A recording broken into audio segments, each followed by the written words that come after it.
Hello people, it's me, Libluini, and we are back here in Dominion 6 land. God of Caelum is on his way, Hilmar Weiger Peterson, the chef and overboss of CCP. Wait, chef is English for some kind of cook, I think. Whoops, chief would probably have been better. So we had one battle last turn, and despite losing one of our many mammoth riders, we kind of stomped everyone flat. Well, that seems to be unlucky. One of the mammoths themselves got killed.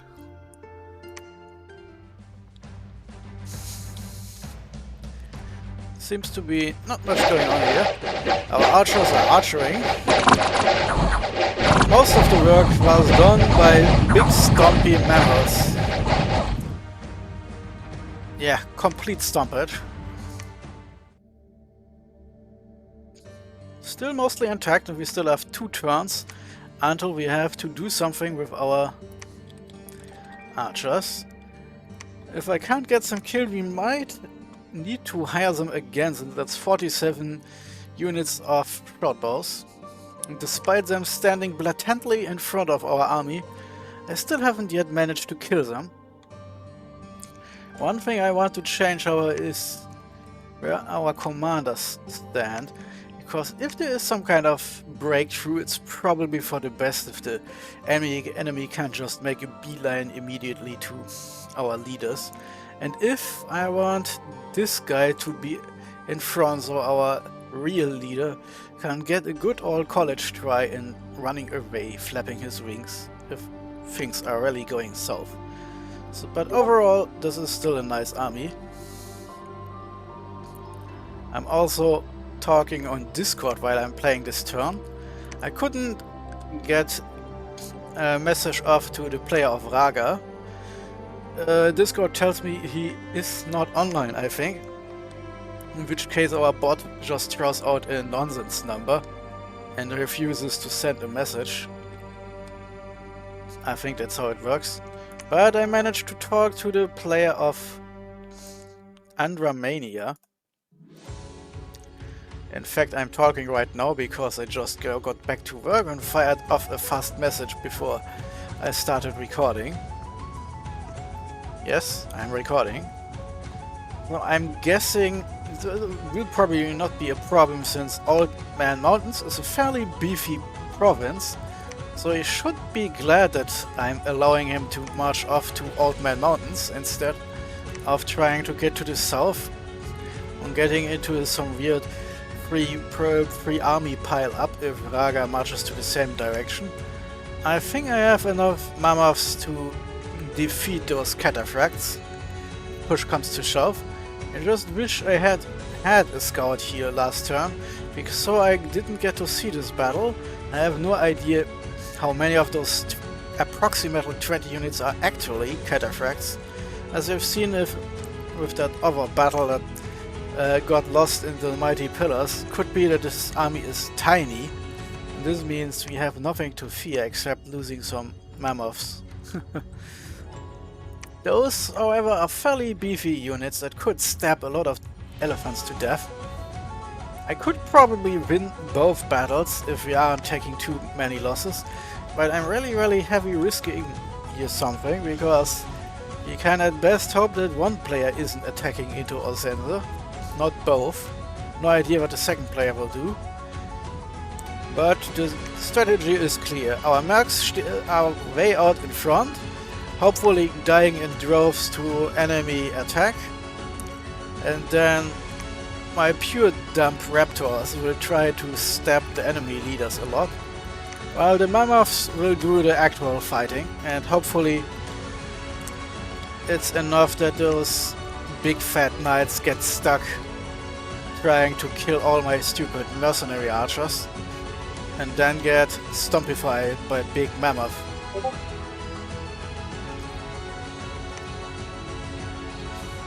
And yes, I've just confirmed on Discord that my friend, the player of Andramania, is heading to Old Man Mountains. So there is no conflict. So now there is only one possible conflict, And if these guys for some reason aren't marching to the west into Fanligia, or Newland if that's still unoccupied, then I guess we have a problem, but I'm fairly sure that our army can win this battle. And it's one of the deciding features of will I upload or won't I? Because if we get destroyed in Osense, we might be in trouble. And I might just stop extending my lines here, because with Andramania, then these guys showing up, I think there might be TNG, Fantasy China, and Raga to the south, including Capital right here, might be biting off too much trouble if I'm putting too many different fantasy nations around.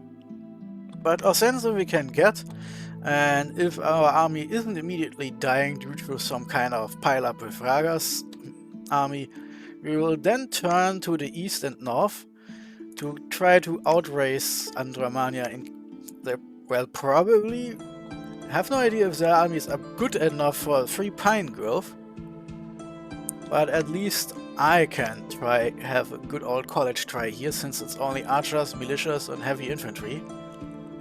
Or I could just go further to the north, heavy cavalries. Yeah, but there seem to be not much. And I'm already preparing an army to move to the east, because Ulm is showing up, and we want to shore up our defenses in that directions.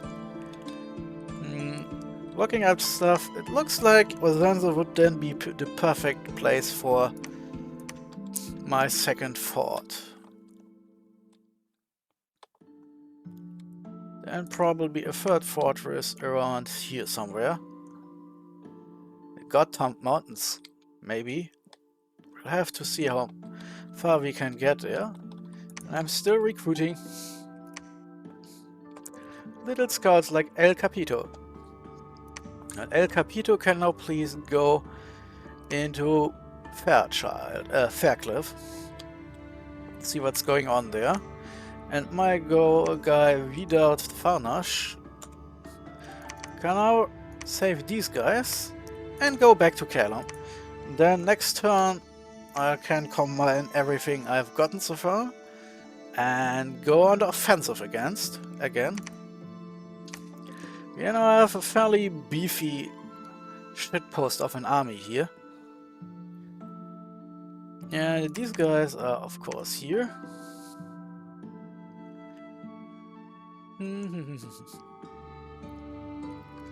Yeah, Ran, Shan.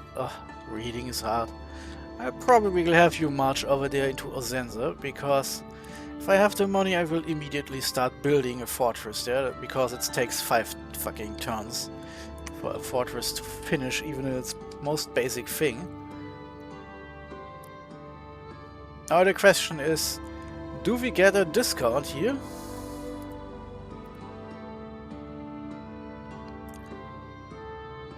$249. And now? Huh. Either this time it worked, or the guy who left us without an elephant didn't make it. Normally there would be another message, but I guess nope. And one unit lost their mounts. Huh.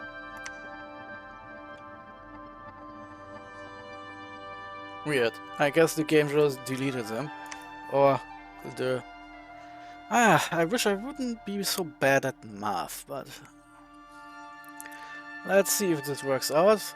I mean, we only get a discount in terms of resources, I think. I wish I would be better at remembering stuff. Well, we have 1, 2 of my double, triple secret casters.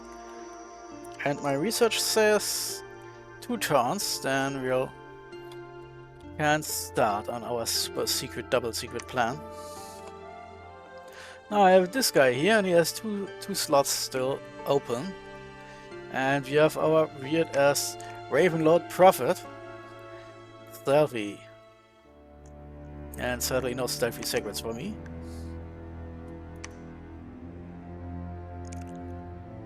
Huh, okay, I guess it makes more sense to put the elephants into this guy, because thanks to the Earthbound, he can't actually do any move any faster than at the speed of feet. So having even more Earthbound enemies is probably completely normal. I have no idea if I'm switching this to a double line or not.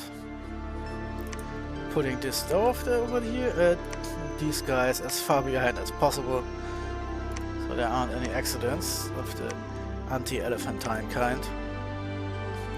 Some more mages rerouting here, so they're not all over one big pile. And I guess these guys then will be put into our second army man.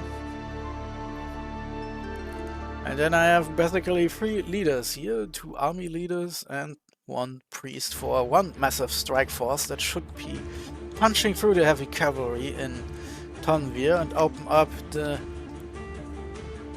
way into a province full of crossbowmen and these guys, lizard warriors. Yeah, maybe not immediately, because if you aren't a lizard warrior and you walk into swamp, there is a disturbingly high chance that you contract a disease. And maybe not immediately. On the other hand, swamps often have nice little magic sites hidden in them, so it's kind of... But of course, let's see what the future brings, because next turn the army is ready, and then we need 2 turns from now, 3 turns from now. Yeah, it takes 3 turns before we are even in Tenvir, and 4 if I take the Godstone mountains here. And then there is all those other mountain provinces here to take. And if some of them have high income like this one, we probably want to get them. Especially since they also seem to have high resources and some nice recruitment points thanks to high population. So in other words, there is a 3rd fortress somewhere we want to put. Probably not too close to Bugarus, because that's a player I know very well. This means we're probably gonna ally, or at least have a non-aggression pact or something. So cautiously I declare our southeastern border for safe for now. Raga is a wildcard, but we don't have any problems with Andramania, so we can now go back to hovering up independent provinces. So our little strike force is on its way, and I guess after this guy is recruited... Oh, wait. I keep forgetting. 1 recruitment point, 1 commander point. Yeah, 1 commander point. Because of course we need new leaders for if you move this big pile out, you'll of course immediately need more leaders. And thanks to having recruited 2 different kinds of basic infantry, that's 1, 2, 3, 4 different squads. Which means you again need 2 army leaders, since none of our super army leaders can do more than just 3 without loss of morale. But we really don't need. So, some army movement, some diplomacy done, and that's it. Everything continues apace. Libluini out.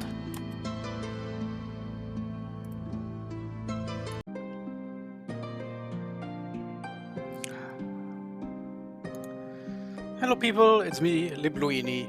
So I don't have much time for recording today, so let's cut things short intro-wise. Yes, we're playing Dominion 6, and we have a hilarious joke of a pretender, and the dormant pretender gods are awakening. And as a stroke of luck, Helmer Vega Peterson, the god of Caelum, has awakened on the very first turn where this could happen. On the other hand, Raga attacked Ozense in strength, bulldozed everything over, and then we bounced off. We took some hilarious losses, so of course most of our mercenary archers again survived. Those guys are incredible. And then we managed to unhorse some of these guys and killed some for good, but well, since there's a good chance Raga can get the unhorsed guys back at half price. That's not really optimal. So let's see what went wrong. But it's Dominions. Ah yes, he used them as mobile artillery. And then we just tried to attack them, but our morale broke and that was it. Kind of hardy, guys. Yeah, that's the power of the warhorse. It's beefy and it can hit some, survive some hits. On the other hand, that's a lot of chest wounds. I guess it didn't get away unscathed. So of course, if Raga has healers, they can reverse this after a couple turns. If not, well, too bad. Chest wounds aren't too the worst kind of thing you can have. It just makes them weaker. Doesn't mean they can't fight anymore. Just that they're doing less damage and getting tired faster. This one has battle fright. That's more of a problem. Of course, still, his morale didn't fail despite having battle fright. I guess winning is a good... Oh, this one is deceased. So regardless of what happens, if they don't get to see a healer soon, they'll die. So while we did some damage, we didn't do enough damage to unhorse 16 cataphracts. Nope, we'll have to go to our sacreds for that, because now our main blast is coming online, and it's a good one. Range of Shadow, we get some more air games. Then in Dragon Ridge, more unrest. It's really a thing with the good and then the bad news this turn, I see. And we got a new hero, the Harab Seraphine. And yes, another stealth priest. That's nice. Question is, how do I use her? Well, our adventure in Osense is officially over. This army is toast. Too bad. I managed to negotiate with our friends over here in the Troll Canyons, but my gamble with striking at Raga is definitely off now. Whoop. But of course we can still scout. Yeah, okay. Nothing we can do for you, my friend. You have to go back to 1, since we now still don't have a place for a second fortress. I'm getting nervous here. Of course, I could just continue the attack. Oh, we are slowly running out of recruitment points here. Let's see, we need more earthbounds.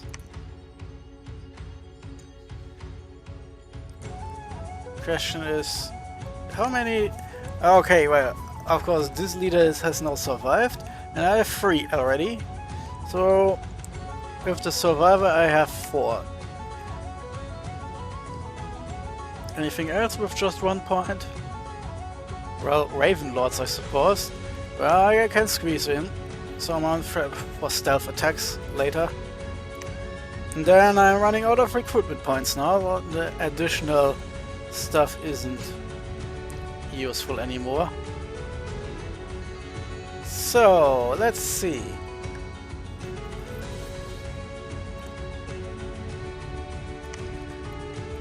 First off, we'll need some guard commander units. And more raptors.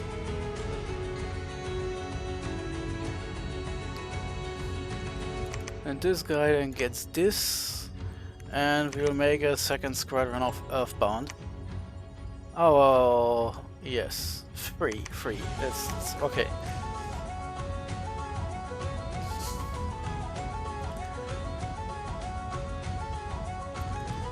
Let's see.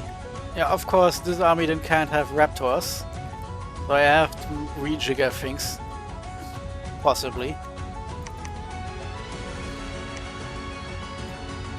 Let's try it this way around.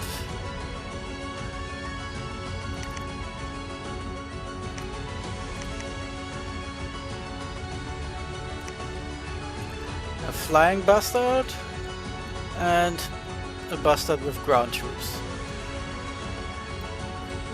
In theory, we could just get some people else in, but well, Vidante, Gaubrante,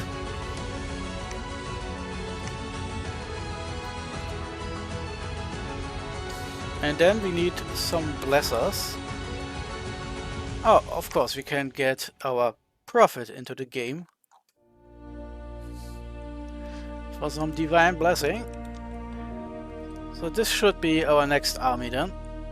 And oh, a new guy arrives at the field of funniness. So which one is the better one? Ah, 156. So let's collect that one. Thing is, of course, yes, our elephants are too slow. So let's take the slow way and then ram the elephants down into the slightly less evil heavy cavalry. Not like the player-controlled cataphracts of Raga. And then let's see what we can do here. Let's scout our new friends.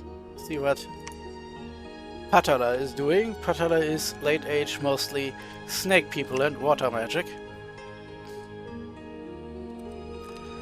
Our construction level 3 is still not finished. And Hilmar, what have you? Mostly air and astral. You see here already the extent of the bless, magic weapons for our Earthbound, and Twist Fate. Which means that the first successful attack will be negated. Which of course makes our Earthbound suddenly very good in receiving charges.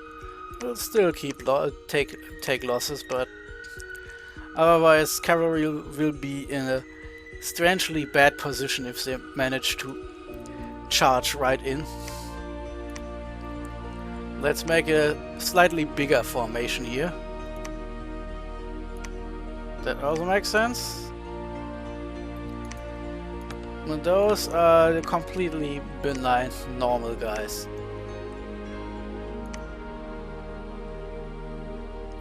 This takes him a bit back, since I can't fly, I can just hop over the Earthbound. And the Raptors are supposed to... Wait, can I do this? Well, it doesn't really matter. Not enough numbers to make them into the... makes them wider, the formation.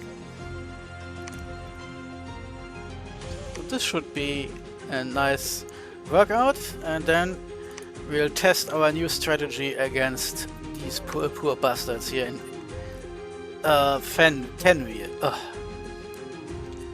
Well, since I can't talk with Raga, I just have to hope he doesn't continue the attack, because then I'll have to take my stupid elephants plus Earthbound around to try to smash him, and then we're in an early war, and that sucks. I mean, it stops sucking if we can win, but I really don't want to. Please, give me some time to eat indies. So next turn we can start with our plan set. And because we were at work for most of the day, everyone else has already finished, and now the timer skips to the next turn already. And here we start again. We are finally continuing our research, and we had enough research left over that we also got the next level in alteration. More importantly, now we should be able to construct a certain item. Otherwise, we'll just continue through the early levels to get some spells here and there. And our god now has sensed the drones that are across everything. Burgerus has made another prophet. I guess they lost one. Then there was Battle in Polegrave, where Tenchi is now showing up and is just throwing, I guess, some scout in here to see what's going on. Oh, a black sorceress. Means she has astral and fire and a chance of blood. Not too shabby. Of course, luckily none of those sorceresses is strong enough to make really, really bad magic. And this block of infantry should be able to overcome. Of course, independent mages always have a giant stash of camps. So I suppose they could do something. And they are lucky. It means the fatal hit has to come 2 times. At least 2 Astra isn't alone that much useful. The AI could maybe empower itself, but it doesn't. I keep forgetting if independent mages have access to all the spells or if they have to research them like we do. But anyway, since this was just a scout, nothing too bad triggered anyway. Then Dragon Ridge. We found a magic site. Huh, okay. That's interesting. An iron mine giving resources, which sucks some major ass because there isn't no useful thing that we want here. I mean, we could put a fortress in Dragon Ridge itself, but it doesn't have too many recruitment points, but I guess it's not too bad. But for now, this is basically a waste until we build something close by. Then in Centra, we got some gold. Thank you, Prospector. Also in Centra, unrest in population and gold loss. Thank you, Centra. Then in the Silver Wall, unrest. Man, the game really loves giving us unrest for some reason. At least since we are still at peace and nothing much has happened, we can just slowly move it down again the scale just by waiting a bit. Now I have to look what's up there. And our stupid army is ready to rumble. So let's crash into shit. Thanks to their speed, the elephants will probably arrive earlier. And hey, how about this? Let's try our best here. So thanks to the blast that should be up before the cavalry arrives. Even if they're targeting the Earthborns directly, the first lance charge will be completely wasted. And then things start getting interesting. So let's see how they are doing against now completely benign, normal, independent cavalry. Meanwhile, we now have a Ravenlord for some stealthy shenanigans, and these guys. And we're slowly gaining money because I can't spend it fast enough. Now let's give normal infantry a chance. Where is the second guy? My blindness is sometimes, unbelievable. Stay behind, and guard commander. Same thing as last time. One commander gets the flying units, so he is more mobile in times of need. The other one gets the ground huggers. Now we have the very basics done here. And then we have a Ravenlord. But of course we need, technically speaking, a second place where we can recruit the stealthy units, otherwise they get in the way of our normal army recruitment. Just checking, stay behind troops, stay behind, maging it up. Fancy looking here. Okay, what's with the third leader? Oh, I put him into the elephant cloud for some reason. Stupidity, I guess. So, now everything works. Please attack my minions. Not much we can do here, and Raga is, I guess, completely okay with just cleaning up now. I mean, we would do the thing really, really nicely too. But I guess... okay. So Patala is expanding, but there is not much going on here. We need more scouts here in the region to see where the actual armies are. I'm guessing we're running out of time here. And if possible, I'll probably forge a painful way through Emain, risking disease, just so we have a connection to the throne over there, and have a chance at getting it later, or getting it immediately if it's in one of the lesser useful thrones.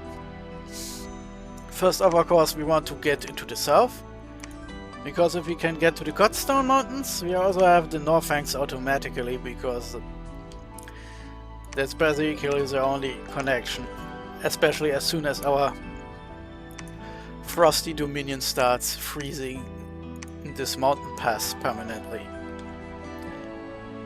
And really, this was a really short turn.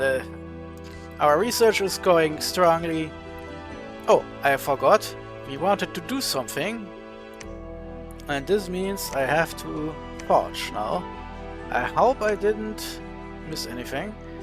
Okay, we can now use owl quills. They don't do much. Only +6 research. Dreamstones they ain't.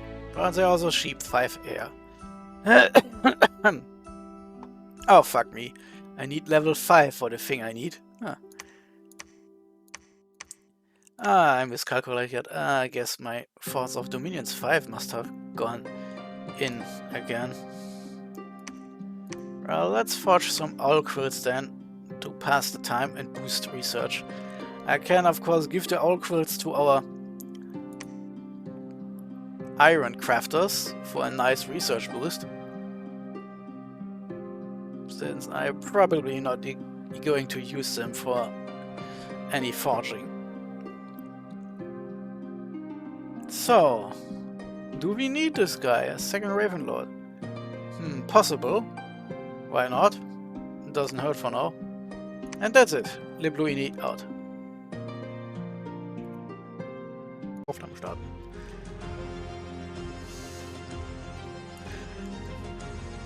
Hello people, Libluini here, and we're back in Dominion 6 land.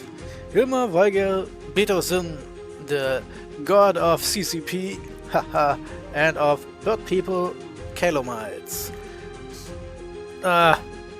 Fuck, it's almost midnight again.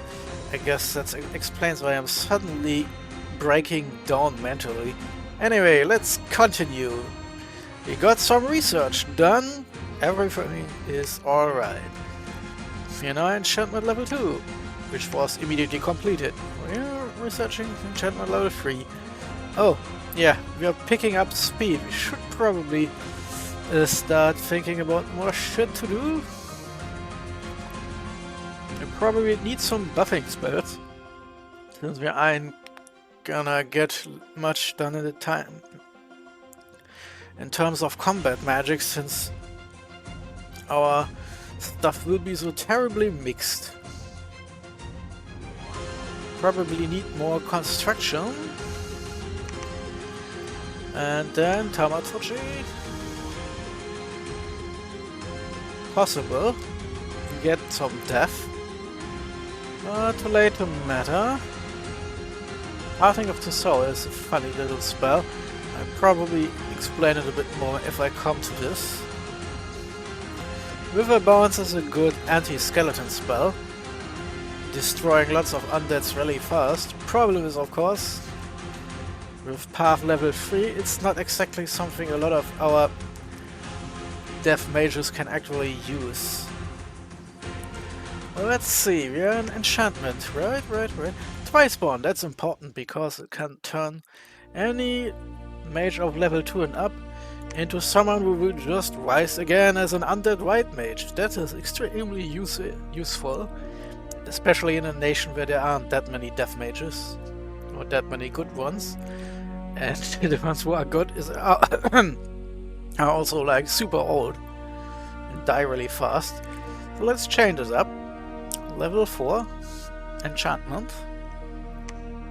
So now we don't have to worry again. Then we had our battle in Tenville and, well, we lost some infantry, which is okay. Also, I also have to laugh at the Ravenlord killing people. I'm guessing he did so with magic, not with plunging his sword into those dumb asses. Then our Earthborns did some killing, and our Mammoth Riders did a lot of killing. Oh, and 2 of our Raptors died too. Then the Commander died, and a bunch of other shit. I'm impressed to see that we have 13 dead cavalry, and only managed 5 kills. So let's take a look here. Always nice to see when something works out fairly well.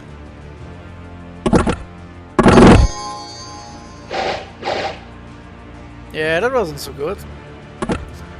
But at least they are now probably blessed. High Invigoration, Twist Fate.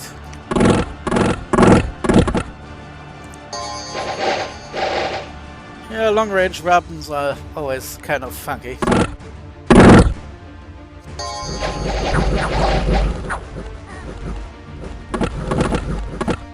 Yeah, that's sometimes how heavy cavalry battles go against our Caelum. They get surrounded by bird people, then either slowly killed or they kill so many bird people they run away. But since our Earthborns do have the ability to sometimes hurt those guys, it's kind of a one-sided thing. And then of course some magic support, and the mobs come back after killing everyone. Yeah, that's funny. Against the real player this would have been really useful to keep them bottled up and then kill them like this. Against indies, no one needs to care, but it's nice to know that this actually worked out like I intended to. Oh, then we have Tianxi trying out the Black Sorceress here. Yeah, that's something we already saw, I think. And then we got in Kunal, yeah, some more air games. Nice to know. So we have options now. This is another high-paying province on our side. A basic province defense, so it's not immediately taken away again. And well, I could go there, get to the throne over there. There's already this here, and Tianxi is trying to get there, and I'm guessing these guys are trying to get there. It's fascinating. Problem is, of course, I have no idea what's to the east here. And I have all those juicy targets here.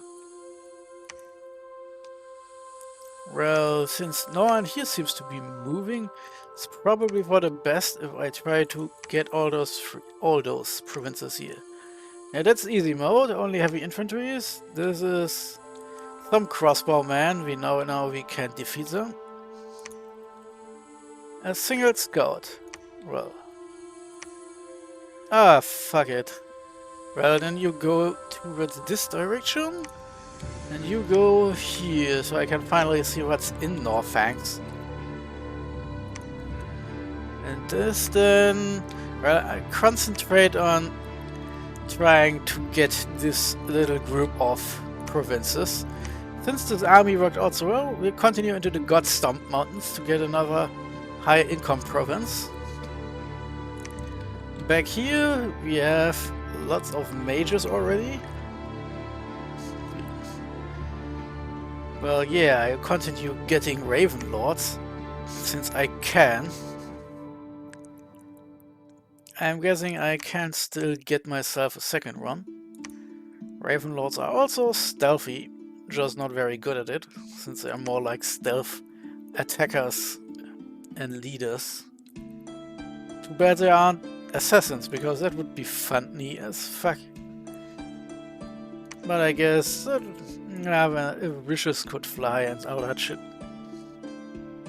I'm still running up more and more money here, since we really need second fortress. Luckily the money means I can actually pay for it as soon as I have the right kind of stuff. Province. Yeah, this army is also slowly getting ready. It's not as many troops as it could possibly be. But, Well, let's do it like this, so I can keep a look at my border and still scout further along the line. Oh, heavy cavalry. I wanted to use my next army right away, but if there is heavy cavalry, I'll do some scouting first to see if there is someone approaching, like Ulm, for example. And we clean up here. And what was the thing I was trying to do here? Oh yes, owl quills. Did I actually forge more than one? Oh yes. +5 to research.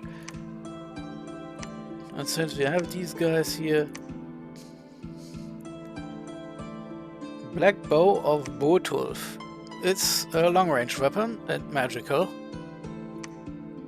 Then we have these pixie shoes, which make you better at defending yourself, make you faster and lucky. Which means the first hit will probably fail. Hunter's Knife is just an armor-piercing close combat weapon. I guess it's among the crap I picked up somehow. Well, we may need more air games later, so let's just forge one owl quill and see where this is going. So, what's with all this crap? I have a short sword. What's the knife doing? 15 and magic damage. But the normal weapon is 16 damage. Pierce and slash. Length run, there's not much difference. And this weapon would be magic damage and pierce damage only. But since it's magic damage, it covers a lot more since this guy isn't a sacred. Let's see what I have. Oh yes, of course, I can... Oh wait. Would have been nice if I had thought about looking earlier, because board game for a real game. This guy could have used that just to survive a deadly hit. This guy can fly, so he doesn't need anything. There aren't any shoes that give the shit. Probably would be nice if I could a Ring of Regeneration or something. But hey, let's give him lucky boots. Even gods can have bad luck. No idea what to do with the bow, however. Yeah, now he's lucky.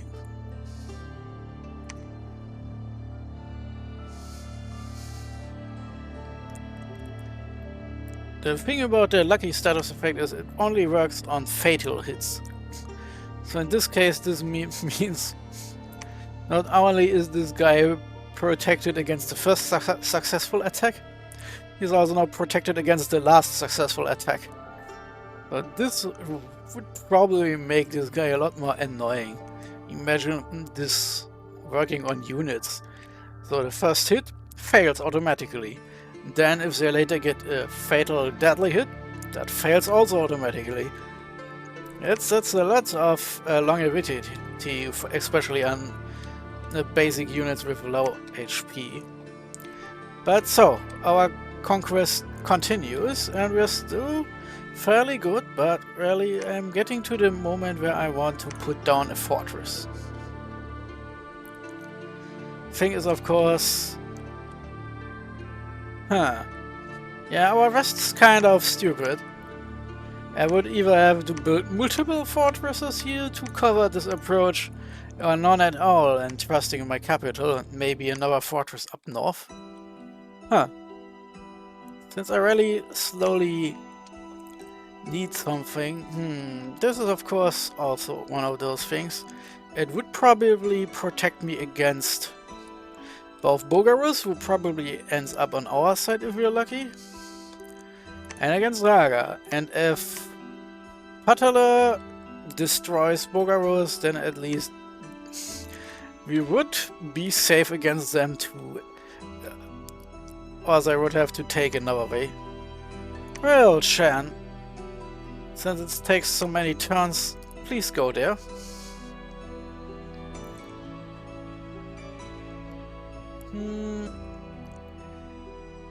Yeah, okay. I could try out the search magic sites auto function and see where this is going. Death and air are some of the most common gems I probably need, except for astral, and well, this guy I could of course go around searching for astral sites, but I'll spare myself this until later. Right now we have +1 and can melt down any other gem. Probably reconsider if we start summoning astral mages, because then we can just keep summoning more astral mages and eventually units too, but it's still fairly early. So yeah, that's it I guess. Anything I forgot? Ah yes, of course, scouts. Scout please. Stay. Stay. Okay. Okay. Yeah, funny. Okay, that's all. Well, that's it then. Lipluini out.